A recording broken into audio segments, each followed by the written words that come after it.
longtime supporter of promoting tourism. So, why does a peach farmer care about tourism?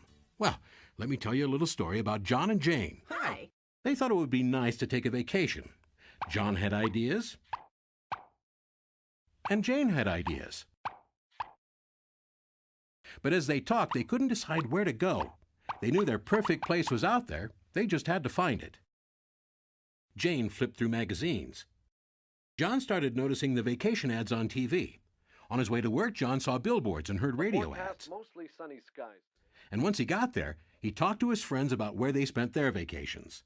Jane did some research on the internet, visiting different websites to see which places had what they were looking for.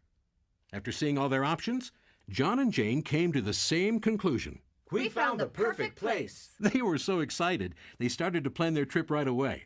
After booking their flights, John was eager to line up some things to do in the perfect place. So he visited the Perfect Place's website, watched a video, checked out the hotels, bought tickets to a ball game, and signed up for the Perfect Place's e-newsletter especially for visitors. Jane called the toll-free number and spoke to a nice lady who told her everything she needed to know about the Perfect Place. Jane also got the visitor's guide, which helped her learn what theater productions were in town, where to eat, and other things to do in the Perfect Place. So, John and Jane had explored their options, booked their travel, and planned their vacation. They packed their bags and off they went. End of story, right? Actually, this is where the real story begins, because what do you think John and Jane do when they get to the Perfect Place? Guess what? They spend their money. They spend their money on their rental car, in their hotel, seeing the attractions, enjoying outdoor activities, shopping, and dining out. They're happy they came to the Perfect Place. Woohoo! You know who else is happy? The hotel they stayed in, of course, and the bellman at the hotel, the workers at the local company that supplies his uniform, the stores they shop at and the banks they use. And then there's the restaurant where John and Jane ate dinner, and the waitress who served them their wine, she's happy too.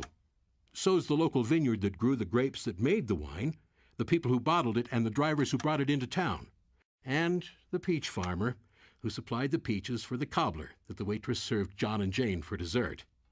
That's why someone like me cares about tourism in somewhere like the Perfect Place. Yes, I'm a farmer, but I'm also a businessman, and I can draw a lot of conclusions from that story. I bet you can too. Tourism creates jobs. It brings in spending. And tourists pay taxes, which means locals pay less. But tourism is competitive, and without the marketing engine that drives it, people like John and Jane will take their money to some other destination, where it'll benefit some other local economy. Let's make sure our local economy grows. Let's feed it, nurture it, help it along, so it becomes strong, healthy, and delicious.